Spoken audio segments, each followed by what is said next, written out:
বন্ধুরা, আপনারা অশ্বগন্ধা দেখছেন। আমার বিশ্বাস আপনারা প্রত্যেকেই এই গাছটির নাম অবশ্যই শুনেছেন। ভেষজ শাস্ত্রে এর কথা বহুবার বহু আলোচিত।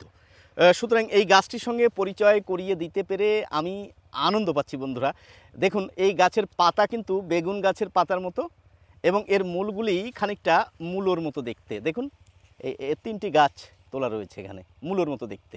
এখন প্রথম কথা হচ্ছে, এই গাছটির নাম অশ্বগন্ধা কেন? অশ্ব মানে ঘোড়া, ঘোড়া বলশালী।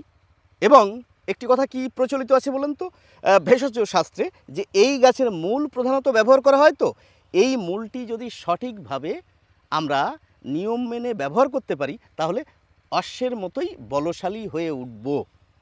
তাছাড়া আরেকটি কথা রয়েছে কি, এর কাণ্ড এবং পাতা যদি আপনি জলে ফোটাতে থাকেন, তাহলে অশ্ব মূত্রের মতো, অর্থাৎ ঘোড়ার মূত্রের মতো একটি গন্ধ বের হবে। এই জন্য এর নাম হচ্ছে অশ্বগন্ধা।